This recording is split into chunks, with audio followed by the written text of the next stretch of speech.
Hello guys, study club में आप सभी का स्वागत है। आज इस वीडियो पे डिस्कस करने वाले इतिहास के चैप्टर से। अगर मेरी पिछली वीडियो को आपने नहीं देखा है तो इस वीडियो के डिस्क्रिप्शन पे लिंक है, जाके देख। अगर चैनल पे नए हो तो सब्सक्राइब कर, साथ में बेल आइकन को भी प्रेस कर दे। चलिए वीडियो को स्टार्ट कर। स्त्री की स्वार्थिक गिरी हुई स्थिति मंत्रिया सहायता से प्राप्त होती है, जिसमें जुआ और शराब की भांति स्त्री को पुरुष का तीसरा मुख्य दोष बताया गया है। दूसरे पॉइंट पे आते हैं। सतपथ ब्राह्मण में स्त्री को पुरुष का अग्रगृहिणी कहा गया है।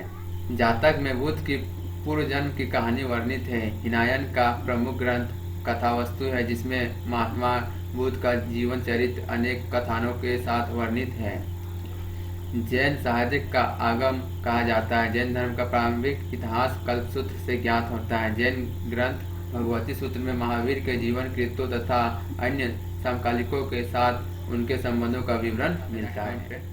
अर्थशास्त्र के लेखक चाणक्य है। यह 15 अधिकरणों एवं 180 प्रकरणों में विभाजित है। इसमें मौर्यकालीन इतिहास की जानकारी प्राप्त होती है। संस्कृत साहित्य में ऐतिहासिक घटनाओं को क्रमबद्ध लिखने का सर्वप्रथम प्रयास कल्हण के द्वारा किया गया। कल्हण द्वारा रचित पुस्तक रास्तरगिनी है, जिसका संबंध कश्मीर के इतिहास से है। अरबों की सिंध विजय का वृत्तांत चचनामा में सुरक्षित है।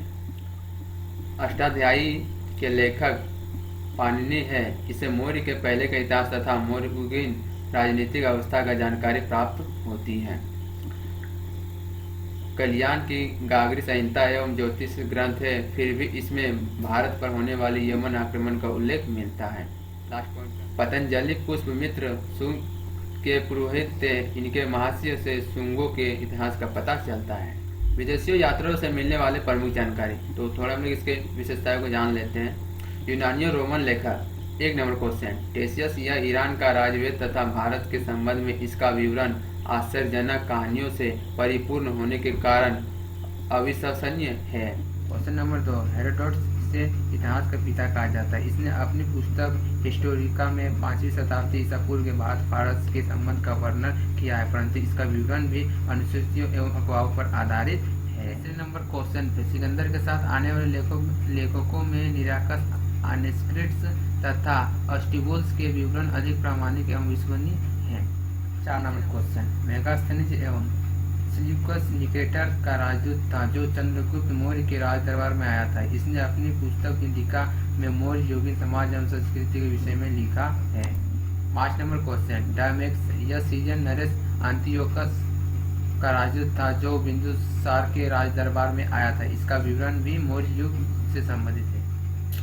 6 नंबर क्वेश्चन। डायनोसियम एवं मिस्र नरेश टोलमी फिलडेल्फस का राजदूत था, जो अशोक के राज दरबार में आया था। 7 नंबर क्वेश्चन। टोलमी, इसने 2री शताब्दी में भारत का भूगोल नामक पुस्तक लिखी। क्वेश्चन नंबर 8वीं। प्लिनी, इसमें प्रथम शताब्दी में नेचुरल हिस्ट्री नामक पुस्तक लिखी। इसमें भारतीय पशुओं, पेड़ पौधे, खनिज पदार्थों आदि के बारे में विवरण मिलता है। तो 20 नंबर पे स्टार्ट करते हैं। चीनी लेखक। 1 नंबर क्वेश्चन। हुयान या चीनी यात्री गुप्त नरेश चंद्रगुप्त द्वितीय के दरबार में आया था।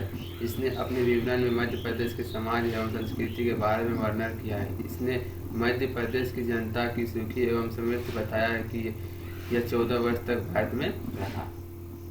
क्वेश्चन नंबर 2 पे आते हैं। संयुगन यह 518 ईस्वी में भारत आया। इसने अपने 3 वर्षों की यात्रा में बौद्ध धर्म की प्राप्ति। हैंसंग यह हर्षवर्धन के शासनकाल में भारत आया था। हैंसंग 629 ईस्वी में चीन से भारतवर्ष के लिए प्रस्थान किया और लगभग 1 वर्ष की यात्रा के बाद सर्वप्रथम वो भारतीय राज्य कपिसा पहुंचा। भारत में 15 वर्ष तक ठहरकर 645 ईस्वी में चीन लौट गया। वो बिहार में नालंदा जिला स्थित नालंदा विश्वविद्यालय में अध्ययन करने तथा भारत से बौद्ध ग्रंथों का एकत्र कर ले जाने के लिए आया था। इस भ्रमण वृत्तांत सुयुकी नाम से प्रसिद्ध है, जिसमें 138 देशों का विवरण मिलता है। इसने हर्षकालीन समाज, धर्म एवं राजनीति के बारे में वर्णन किया है। इसके अनुसार सिंध का राजा शूद्र था। हैंसंग ने बुद्ध की प्रतिमा के साथ साथ सूर्य और शिव का प्रतिमाओं का भी पूजन किया था। इत सिंह यह 7वीं शताब्दी के अंत में भारत आया। इसने अपने विवरण में नालंदा विश्वविद्यालय, विक्रमशिला विश्वविद्यालय तथा अपने समय के भारत का वर्णन भी किया।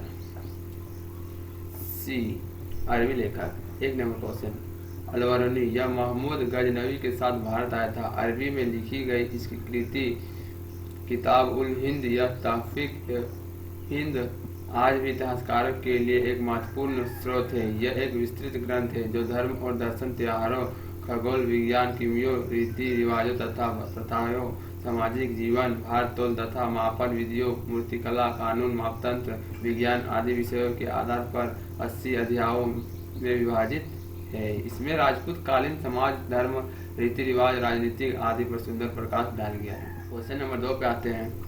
जीवन वस्तुस्था इसके द्वारा अरबी भाषा में लिखा गया उसका यात्रा वृत्तांत, जिसे रिहाल कहा जाता है।